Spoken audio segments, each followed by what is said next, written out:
Hello दोस्तों, आप सभी का स्वागत है फार्मा एजुकेशन यूट्यूब चैनल पर। आज हम लोग बात करने वाले हैं ऑइंटमेंट क्रीम के बारे में। तो चलिए यहाँ पे जानकारी साझा करते हैं। अगर नए आए हैं तो प्लीज सब्सक्राइब करिए, बेल आइकन दबाइए और शेयर करना मत भूलिए। ऑइंटमेंट और क्रीम है जो कि कॉमनली यूज की जाती है। तो चलिए वन बाय वन करके देखते हैं। सबसे पहले आता है क्लिंडेक ए के नाम से आती है। इसके अंदर होता है क्लिंडामाइसिन फोस्फेट। क्लिंडामाइसिन फोस्फेट एक एंटीबायोटिक है। इस जेल का यूज किया जाता है। जो ये क्लिंडामाइसिन फोस्फेट जेल है, इसका यूज किया जाता है पिंपल्स को ठीक करने के लिए। ठीक है। इसके अलावा ये क्लीनसोल नाम से भी आती है। तो क्लीनसोल ए और क्लिंडेक ए ये दोनों ही सेम है। दोनों ही पिंपल्स को ठीक करने के लिए यूज की जाती है। दोनों के अंदर होता है क्लिंडामाइसिन फोस्फेट जो कि एक एंटीबायोटिक है। आगे बात करते हैं ओमनी जेल की। ओमनी जेल जो है, इसके अंदर लिंचिड ऑयल होता है, डाइक्लोफिनेक होता है, मिथाइल सैलिसिलेट होता है और मेंथोल होता है। ओमनी जेल का यूज किया जाता है जैसे कि कोई स्पोर्ट्स पर्सन है, उसको इंजरी हो गई है तो स्पोर्ट्स इंजरी में यूज किया जाता है। पैर में मोच आ गई है, उस कंडीशन में यूज कर सकते हैं। कोई मसल है वो स्टिफ हो गई है, उस कंडीशन में यूज कर सकते हैं। गुम चोट के अंदर भी इसको यूज किया जाता है। तो यहाँ पे इसके यूज लिखे हुए हैं। पेन, स्प्रेन, स्ट्रेन और स्पोर्ट्स इंजरी के अंदर ओमनी जेल का यूज किया जाता है। अब इसके अंदर जो ये साल्ट होते हैं, जैसे लिंचिड ऑयल होता है, ये मसल को रिलैक्स करने का काम करता है। डाइक्लोफेनिक जो होता है वो पेन को भी कम करेगा और स्वेलिंग को भी कम करने का काम करता है। मिथाइल सैलिसिलेट, इसका काम होता है सूजन यानी कि इन्फ्लामेशन यानी कि स्वेलिंग को कम करना। तो ये स्वेलिंग को कम करने का काम करता है। मेंथोल, ये पेन को कम करने का काम करता है। तो आपने यहाँ पे देखा होगा जो डाइक्लोफेनिक है वो पेन और स्वेलिंग को कम करेगा, लेकिन जो मिथाइल सैलिसिलेट और मेंथोल है ये दोनों भी सेम काम करते हैं, पेन और इन्फ्लामेशन को कम करते हैं। अब ध्यान से समझिएगा, एक तो ओमनी जेल आती है, एक डाइक्लोफिनिक जेल आती है, तो दोनों का काम बिल्कुल सेम है। अब इसके अंदर जो ये एक्स्ट्रा इंग्रेडिएंट ऐड किए हैं, ये केवल इसके एक्शन को फास्ट करने के लिए ऐड किए हुए होते हैं। तो आप या तो डाइक्लोफेनिक जेल यूज करो या ओमनी जेल यूज करो, दोनों का काम बिल्कुल सेम है। ठीक है। आगे आता है सोफ्रामाइसिन क्रीम। सोफ्रामाइसिन क्रीम के अंदर होता है फर्मासिटिन। ये एक एंटीबायोटिक होती है।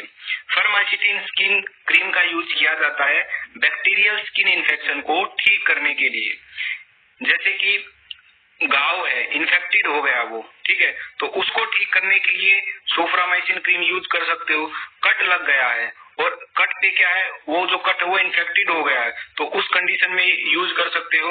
और माइनर बर्न्स यानी कि जले हुए पे, लेकिन जला हुआ ज्यादा नहीं होना चाहिए। अगर बिल्कुल थोड़ा सा हल्का सा जल गया है, जैसे हाथ टच हो गया हॉट ऑब्जेक्ट से, तो हल्का सा हाथ जल गया है, तो उस कंडीशन के अंदर भी फर्मासिटिन यूज किया जा सकता है। ठीक है। नेक्स्ट जो है वो आती है बिटाडिन। आपने ये जरूर सुनी होगी, बहुत ही ज्यादा फेमस ऑइंटमेंट है ये बिटाडिन। अब बिटाडिन के अंदर क्या इंग्रेडिएंट होता है, इसके अंदर पोविडिन आयोडीन होता है। तो पोविडिन आयोडीन से लगभग बहुत ही कम लोगों को पता होता है कि बिटाडिन के अंदर पोविडिन आयोडीन है।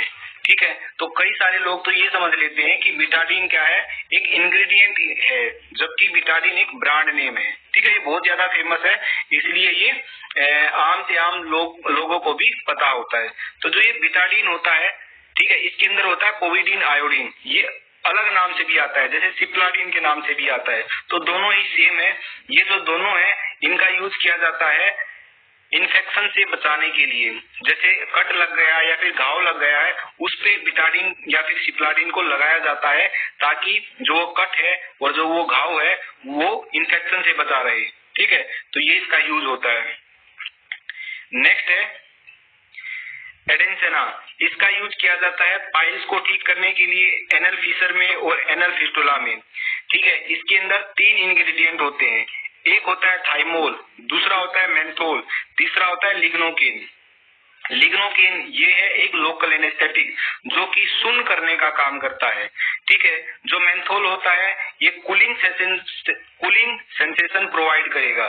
जो थाइमोल होता है ये इसके पास 2 प्रॉपर्टी होती है, ये एंटीसेप्टिक भी होता है और एनेस्थेटिक भी होता है। ठीक है। तो इसका यूज किया जाता है पाइल्स के अंदर फिशर के अंदर और एनल फिस्टुला के अंदर, और इसके अंदर ये 3 इंग्रेडिएंट होते हैं। ओके, आगे आती है हमारी बोरोलिन क्रीम। जो ये बोरोलिन क्रीम है इसके अंदर बोरिक एसिड होता है, जिंक ऑक्साइड होता है और एनहाइड्रस लेनोलिन होता है। बोरिक एसिड और जिंक ऑक्साइड ये एंटीसेप्टिक एजेंट होते हैं। एनहाइड्रस लेनोलिन ये मॉइस्चराइजर का काम करती है।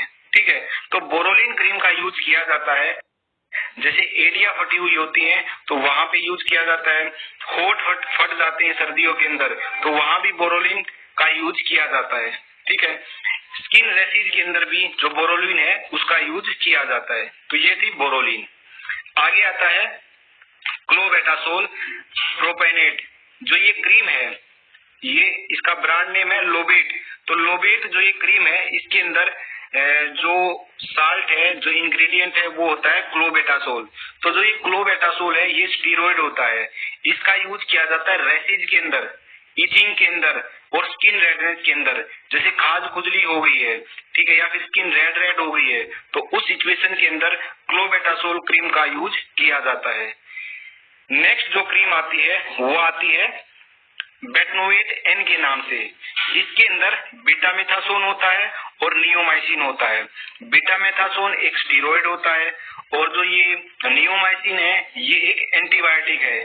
तो बेटनोवेट एन का जो यूज है वो किया जाता है स्किन कंडीशंस को ठीक करने के लिए।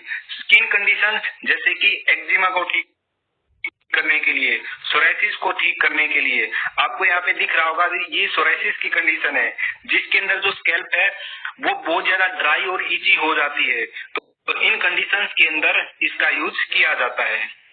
नेक्स्ट है बेंजोइल परऑक्साइड जेल। तो इस जेल का यूज किया जाता है पिंपल्स को ठीक करने के लिए, माइल्ड टू मॉडरेट एक्ने को ठीक करने के लिए। ठीक है, आगे है कैंडिड टोटल प्लस। इसके अंदर 3 साल्ट होते हैं, एक होता है मिकोनाजोल, एक होता है नियोमाइसिन, एक होता है क्लोबेटासोल। तो क्लोबेटासोल तो मैंने आपको बताया ये एक स्टीरॉयड है, नियोमाइसिन एक एंटीबायोटिक है और मिकोनाजोल है ये एक एंटी फंगल ड्रग है। तो जो ये कैंडिड टोटल है इनका यूज किया जाता है कहाँ पे? बैक्टीरियल इन्फेक्शन को ठीक करने के लिए और फंगल इन्फेक्शन को ठीक करने के लिए। जैसे कि दाद है, खुजली हो गई है ना, तो उस कंडीशन के अंदर इसका यूज किया जाता है।